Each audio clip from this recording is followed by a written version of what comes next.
Bonsoir à tous, je suis ravi de vous retrouver dans Lundi Sport. Ce soir, on monte dans la cage sommaire.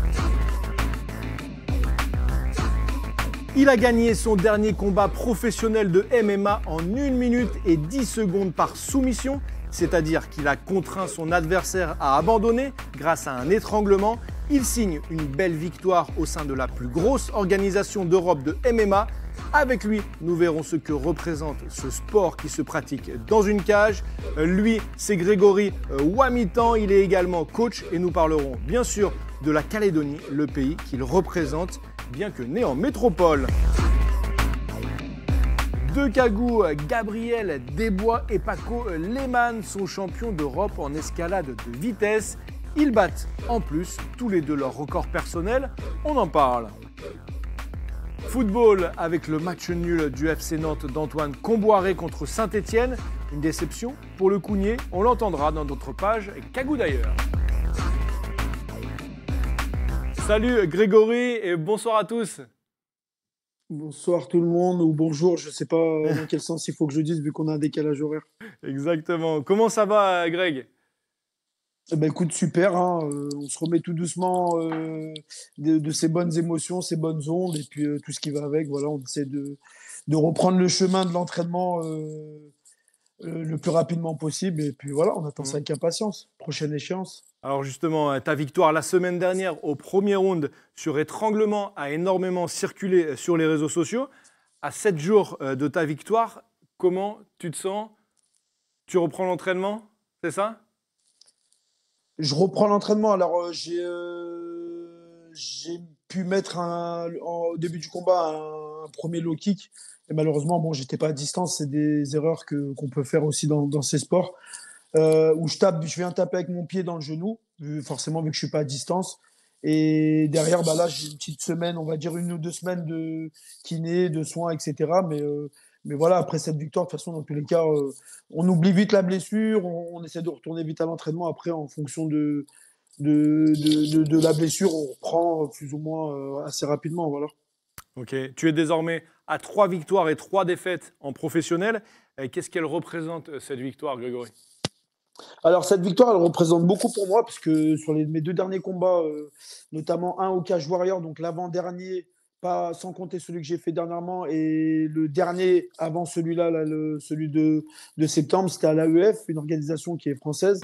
C'est 2 combats où je perds, où bah, concrètement, je pense pas que je mérite de perdre. Voilà, j'ai fait le nécessaire pour aller jusqu'au bout et tout. C'est plus des erreurs de parcours.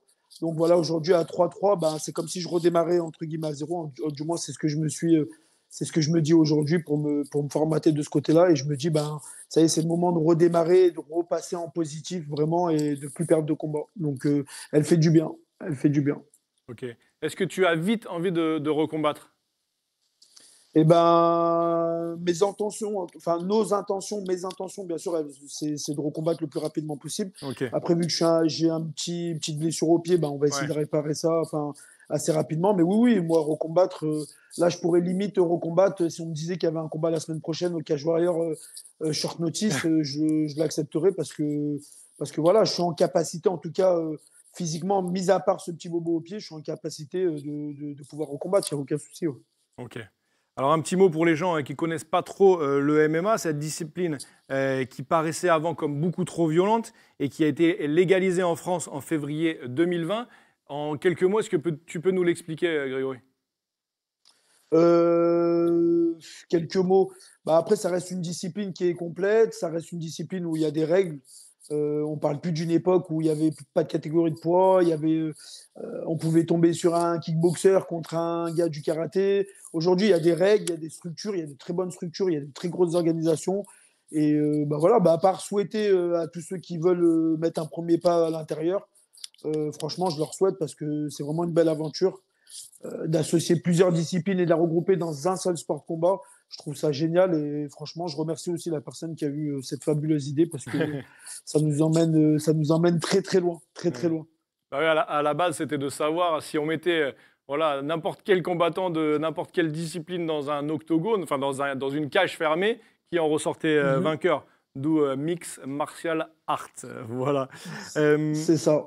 Alors, depuis la légalisation en 2020, la plus grande organisation de MMA au monde, l'UFC a organisé 3 événements de MMA à Paris, avec, lors de la soirée qui a eu lieu ce week-end, 14 combats, dont 9 Français.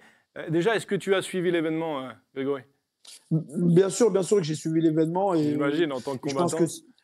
oui, et puis je pense que c'est aussi important, que ça soit en tant que combattant et en tant que Français aussi, compatriote, puisque enfin voilà, je veux dire, je suis français de base, voilà, mes origines sont aussi françaises, autant que la Nouvelle-Calédonie, autant que la Réunion. Mais derrière, on devait suivre cet événement parce que c'était en France, à Paris, chez nous, et que sur la carte, ben voilà, il y avait des Français qui combattaient. Donc forcément, c'était une obligation, en tout cas pour des passionnés d'MMA, de suivre cet événement de près ou de loin. Voilà, enfin, c'était une obligation, quoi. En plus, sur cette carte, tu avais un ami, un partenaire d'entraînement qui combattait, Fares Ziam, le Lyonnais comme toi.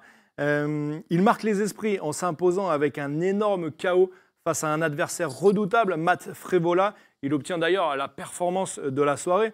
Un petit mot sur le combat, Grégory. C'est le combat que tu attendais, toi, Franchement, en tout cas. c'est le combat que beaucoup de gens attendaient, je pense. Même si il y avait Benoît Saint-Denis et d'autres combattants français, forcément, en fait, chacun supporte son combattant. Tout le monde supporte les combattants, mais chacun supporte son combattant préféré. Et forcément, Fares, vu que c'est quelqu'un qui vient de Lyon, c'est quelqu'un que j'ai vu aussi grandir et évoluer aussi dans ce sport. Je me devais, en tout cas, on se devait, pour ceux qui supportaient Fares, de suivre ça de très près. Et voilà, c'est un honneur parce que ça reste aussi pour nous une emblème dans le MMA français, dans le MMA lyonnais. Et forcément, même moi, si j'ai 37 ans aujourd'hui, je m'identifie beaucoup à lui parce que c'est quelqu'un qui va jusqu'au bout, qui n'a pas peur, qui combat n'importe qui voilà, enfin, je veux dire, c'est vraiment un exemple pour nous ici à Lyon, en tout cas. Pour cette partie-là, ouais, ça c'est sûr. On te voit à ses côtés. Tu lui as donné quelques petits conseils en tant qu'ancien. Je pense que des conseils, ça serait plus à lui de m'en donner. Et d'ailleurs, c'est ce qui s'est passé les dernières fois où on Ok. s'est vu dans sa salle, parce qu'on est partenaire d'entraînement, mais on ne s'entraîne pas dans la même salle. Ouais. En tout cas, voilà, les conseils que quelqu'un pourrait donner, ça serait plus lui envers moi que moi envers lui. La seule chose que je pourrais lui dire, voilà, c'est de ramener la victoire à la maison, chose qui a été faite. Donc voilà. Bon, tu pourras échanger avec lui sur la distance, justement, parce que lui, on sait que c'est son gros point fort, la distance, et il a une grosse allonge, donc du coup, il C'est pourra te ça, donner c'est quelques ça. conseils, vu que tu t'es fait mal la dernière fois. C'est ça, c'est ça. Bon, après, c'est des trucs qu'on a l'habitude aussi de travailler, mais c'est vrai Ouais. que Fares, forcément, sa discipline phare, c'est le pied-point, même s'il est très bon en lutte, même s'il est très bon au sol. Il a énormément progressé. De toute façon, ça s'est vu sur ses derniers combats. Oui, de lui demander des conseils. De toute façon, dans tous les cas, je pense qu'il m'en donnera. Quand je lui dirai que je me suis fait mal au pied, je pense qu'il me le dira naturellement. Ça marche. Alors, Fares, il combat à l'UFC, la plus grande organisation de MMA mondiale. Mhm. Est-ce que toi, ton but, c'est de rentrer dans cette organisation? On sait que pour l'instant, tu évolues au Cage Warrior et dans d'autres organisations qui Mhm. sont importantes, mais au niveau européen. Est-ce que ton but, voilà, c'est d'intégrer cette organisation, le Saint Graal pour toi? De toute façon, j'ai envie de dire, enfin même de faire savoir à tout le monde que dans tous les cas, quand on combat, aujourd'hui, le Graal, l'organisation la plus grosse, la plus importante aujourd'hui, c'est l'UFC. Et je pense que n'importe quel combattant en France ou à l'étranger voudrait rentrer à l'UFC. Bon, il y a des étapes à passer, il y a un chemin à parcourir. Et bien sûr que ça reste un objectif, même si c'est difficile, voilà, on essaiera en tout cas de faire le nécessaire. Déjà d'être champion du Cage Warrior, parce que ça reste un objectif, Ouais. d'avoir un bon contrat avec eux. Et après, pourquoi pas. De toute façon, la porte, après, je pense qu'après celle du Cage Warrior, ça reste potentiellement l'UFC, parce qu'il y a eu des grands combattants comme Pinblade, comme McGregor, Morgan aussi, qui est français et qui a aussi gagné son combat à l'UFC, que je félicite aussi parce qu'il fait des sacrées performances. Mais voilà, on a tous envie, je pense, aujourd'hui, en tant qu'athlète combattant à MMA, pourquoi pas de fouler le sol de l'UFC au moins une fois, déjà pour voir ce que ça fait, ce que ça représente. Et voilà, après, pourquoi pas avoir un contrat et performer surtout, parce que rentrer à l'UFC, si c'est pour pas performer, j'en vois pas l'utilité. Mais derrière, le but, c'est vraiment de performer déjà dans l'organisation dans laquelle je suis, Ouais. donc le Cage Warrior, d'avoir un bon contrat et après, ben, pourquoi pas fouler le sol de la cage de l'UFC. Ouais. Après, on parle des athlètes comme Fares, comme Morgan Charrière, qui ont 27 ans, 10 ans de moins que toi. Est-ce que toi, à 37 ans, voilà, enfin, voilà, quel horizon, quel horizon tu espères toucher le sol de l'UFC? À quel horizon? Euh, que- Bah, en fait, après, il y a plein de petits facteurs. C'est que je me dis qu'il y a eu des champions à l'UFC quand même qui ont été champions très tard. Ouais. Et si je dis pas de bêtises, au-dessus de 40 ans, il y en a eu quelques-uns. La catégorie des moins de 57, ça reste une catégorie où je pense qu'on peut faire durer, comparé au poids lourd où ça tape vraiment fort, ça fait vraiment des dégâts. En poids léger, même si ça tape fort et qu'on le sait et tout, je pense que dans la durée, dans le temps, je pense que je serais capable de. Voilà, pourquoi pas. Après, même si mon objectif, bien sûr, et les objectifs de chacun, c'est de devenir champion. Donc, tant que je me sens capable, en tout cas, tant que j'ai les capacités physiques, mentales et tout ce qui va avec, euh, je me dis, en fait, ça s'arrêtera pas là. Ça s'arrêtera quand mon corps, il me dira, bah, stop. Et à ce moment-là, bah, faudra accepter ce que mon corps me demande. Mais là, dans l'immédiat, j'ai envie, j'ai les capacités, j'ai ce qu'il faut, en tout cas, pour être champion, même si c'est pas au Cage Warrior, mais en tout cas, d'être champion, d'au moins avoir une ceinture dans une organisation, quoi. Ok, c'est tout ce qu'on te souhaite, Grégory. Tu restes Merci avec beaucoup. nous. On passe maintenant à notre rubrique Kagou d'ailleurs. Jingle.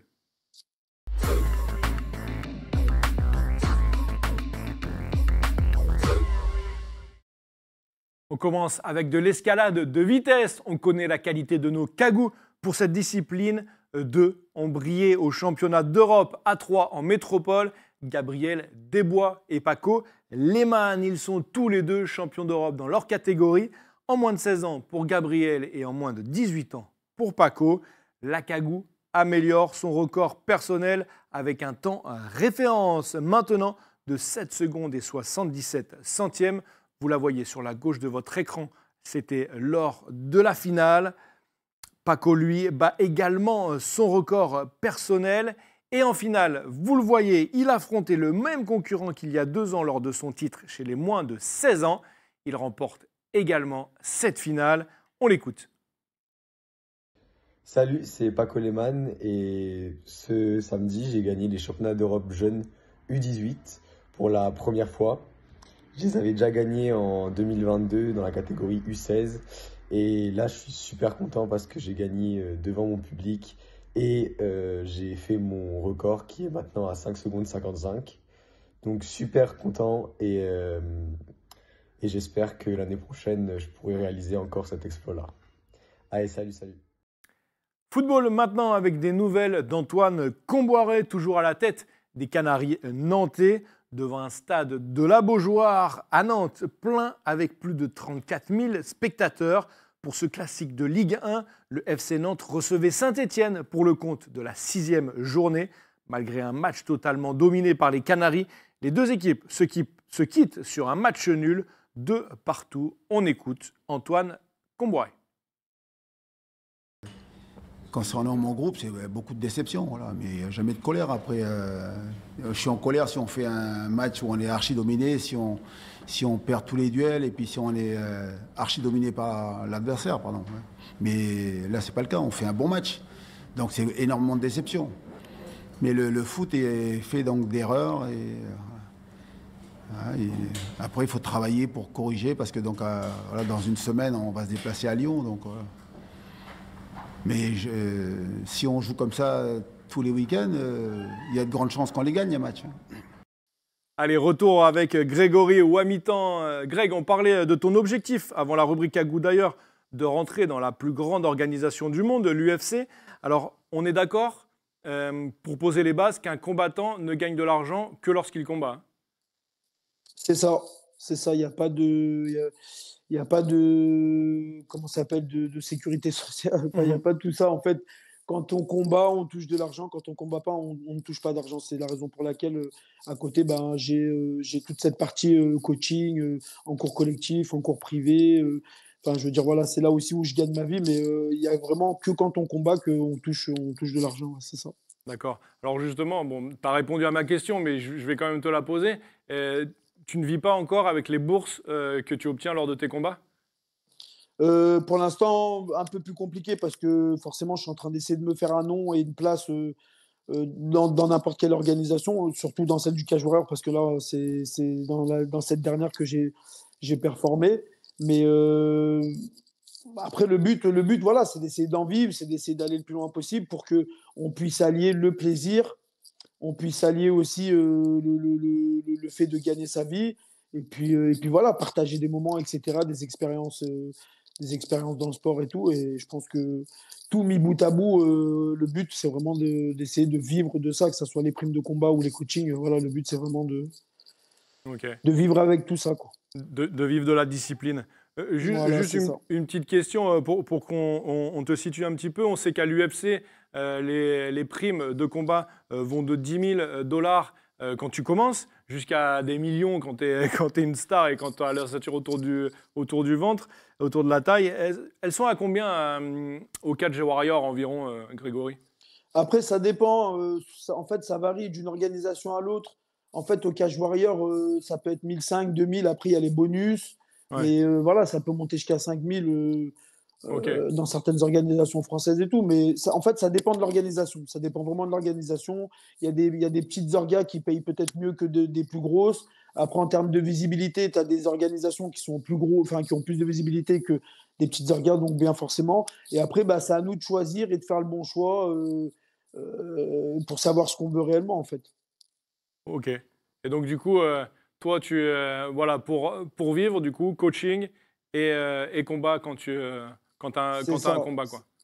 C'est ça, voilà. C'est vraiment les deux choses qui me permettent, en tout cas aujourd'hui, de vivre d'un côté de ma passion et de l'autre, enfin voilà, qui fait vraiment ma vie et ce que je fais aujourd'hui, parce que c'est pas donné à tout le monde de vivre de sa passion réellement. Ok. Alors, tu nous parlais de tes primes de combat, environ, on va dire environ 5 000 euros, hein, tu parlais en euros, donc du coup, ça fait à peu près 600 000 francs pour ceux qui nous regardent. Euh, Mhm. on parle de coaching, pourquoi vouloir transmettre, Grégory? Bah, parce que pour moi, transmettre, c'est enfin, déjà d'avoir cette connaissance dans le sport, d'avoir appris toutes ces choses, d'avoir acquéri aussi enfin, de la technique, toutes ces belles choses, en fait, la valeur du sport.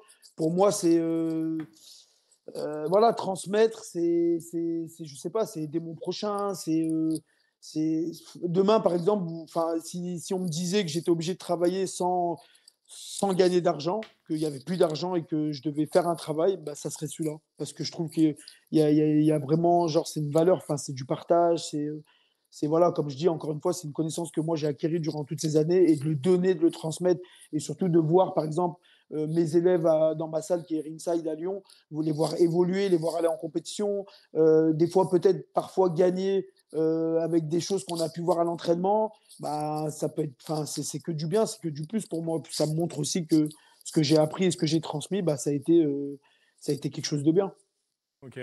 Greg, alors tu n'as pas commencé par le MMA, tu as pratiqué la boxe pied-point et le jiu-jitsu brésilien. Tu as même été vice-champion de France en début d'année de JJB, jiu-jitsu brésilien. Pourquoi tu es Mhm. passé au MMA du coup? Alors moi, contrairement à ce qu'on peut penser, même si j'ai fait un peu de boxe pied-point, ma discipline phare vraiment avant de commencer le MMA, ça a été vraiment le grappling et le jiu-jitsu brésilien. Notamment, j'ai aussi gagné les championnats d'Europe en ceinture marron. J'ai fait plusieurs podiums en ceinture noire aux Europes. Euh, voilà, c'est vraiment la discipline par laquelle j'ai commencé et c'est en tout cas ce qui m'a dirigé dans le MMA, même si ça a été un peu tard. Et puis aujourd'hui, voilà, c'est vraiment mon point fort dans cette discipline en fait. Ok, ça marche. Alors Grégory, pour mieux te connaître, tu es né en France, d'un papa kanak, d'une maman réunionnaise.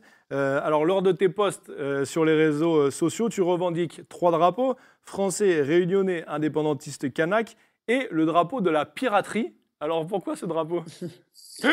Piraterie, c'est plus un nom que, enfin, je me suis donné. Là, je l'ai affiché sur les réseaux dans ma biographie, notamment sur Instagram, parce que je trouvais que ça faisait, voilà, c'était un mélange de guerrier, je viens prendre ce que j'ai à prendre, personne m'en empêchera, etc. C'est le côté pirate.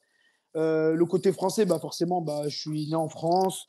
je suis français. Mes 2 îles d'origine, donc de la Réunion du côté de ma maman et de la Nouvelle-Calédonie du côté de mon papa, restent notamment des dom-toms, donc des îles qui font partie aussi de la France. Donc voilà, ces drapeaux-là, en tout cas, je devais de les afficher parce que c'est les couleurs que je porte haut dans mon cœur. Voilà. Ok. Alors justement, je voulais te poser la question. Tu fais ton entrée lors de tes combats et tu le brandis lorsque tu gagnes le drapeau indépendantiste Kana. Quel rapport tu as avec ce pays, la Nouvelle-Calédonie ? Alors, le rapport que j'ai avec ce pays, c'est surtout par rapport à ma famille, mes ancêtres aussi, mon papa aussi qui est là-bas, mes demi-frères et demi-sœurs aussi qui sont aussi sur place en Nouvelle-Calédonie. Et pourquoi je le revendique? Parce que pour moi, le drapeau kanak, il instaure vraiment cette chose de guerrier, de combattant, voilà, par rapport à l'histoire aussi du pays, ce côté indépendantiste. Enfin, je veux dire, il y a plein de petites choses qui font qu'aujourd'hui, je le brandis, notamment encore plus avec les événements qui se passent aujourd'hui sur cette magnifique île qui est la Nouvelle-Calédonie. Donc voilà, je me dois d'être là et de partager mes couleurs, de partager mes origines, de montrer aussi au monde entier et aux gens qui sont français, parce qu'on m'a aussi demandé, même en Angleterre, c'est quoi ce drapeau, qu'est-ce que ça signifie, etc. Donc j'ai dû aussi expliquer, mais voilà, moi ça me tient vraiment à cœur en ce moment, en tout cas, même si j'ai envie aussi et que je me sens aussi français que calédonien, que réunionnais, aujourd'hui pour moi, le drapeau calédonien reflète totalement le combattant, la partie guerrier qu'on peut connaître en Nouvelle-Calédonie. Voilà, tout simplement. Alors justement, depuis le début des émeutes qui ont sévi au pays, je sais qu'on te pose beaucoup la question en métropole, tu viens de nous le dire, également en Angleterre. Toi qui es métissé, quel est ton ressenti et qu'est-ce que tu expliques aux gens qui te posent des questions par rapport à ça ? Mon ressenti, ça serait surtout de la tristesse déjà dans un premier temps, on le sait bien. Hein, on sait que c'est des événements qui font pas forcément du bien, encore plus avec ce qui se passe autour et à côté dans les années passées, peut-être ce qui nous attend encore plus tard. C'est quelque chose qui nous attriste en France, nous Français, nous au Kanak en France, nous Réunionnais en France. Enfin, je veux dire, c'est quelque chose qui attriste vraiment et qui a un gros impact malgré tout, parce que voilà, ça touche des jeunes en Nouvelle-Calédonie, ça touche des parents aussi. Il y a des décès, voilà. Enfin, moi, ça me touche et derrière, voilà, quand on me pose la question, forcément, je me dois d'expliquer un peu certaines choses et que c'est pas aussi la meilleure solution, la violence, etc. Parfois, oui, dans une cage, oui, parce qu'on en a besoin et parce que c'est comme ça. Mais je pense qu'il y aurait d'autres manières d'un côté ou de l'autre de faire les choses et surtout de les faire évoluer. Donc voilà, mais bien, bien triste et puis voilà, en espérant que ça change dans les prochains jours, les prochaines semaines, ça serait cool en tout cas. Ok. La violence, c'est dans la cage. C'est ce que je vais retenir. Un petit mot pour les jeunes du pays qui nous regardent, ceux qui ont envie un peu de suivre ton exemple, Grégory. Alors moi, la seule chose que je peux leur dire, ce que je peux vous dire, c'est de rien lâcher, c'est d'aller au bout de ses rêves. Aujourd'hui, moi, voilà, on parle beaucoup de mon âge. Je montre encore que je suis encore là, que même un gars plus jeune, je suis capable de le battre. Avec le travail, avec l'acharnement, la détermination, on peut aller très loin. Et la seule chose que je peux leur dire, c'est vraiment voilà, d'aller au bout de leurs rêves. Et si c'est vraiment ce qu'ils veulent faire, il y a possibilité, il y a la place. On est une petite île, on est... je veux dire, voilà, c'est vraiment une porte de secours si vraiment on est en détresse, etc. Ça peut changer beaucoup de choses. Donc, je leur souhaite, je vous le souhaite. Et vraiment, c'est une belle expérience à vivre. Vraiment. Ok. Grégory, merci beaucoup. On aurait pu parler des heures avec toi. Merci beaucoup. Mais c'est déjà la fin de l'émission. On te souhaite en tout cas le meilleur. Et tu as gagné un nouveau fan. Et puis j'espère que tu en auras plein. C'est gentil, Adrien. Merci beaucoup. Merci beaucoup, Grégory. Merci beaucoup. Bon courage à vous. Olé, merci beaucoup. Allez, nous on se dit rendez-vous la semaine prochaine, 18h30, toujours pour une nouvelle émission. Et si vous avez raté le début de l'émission avec Grégory, n'hésitez pas à aller sur le site internet www.caledonia.nc pour revoir l'émission en replay. Tata la bande, à la semaine prochaine.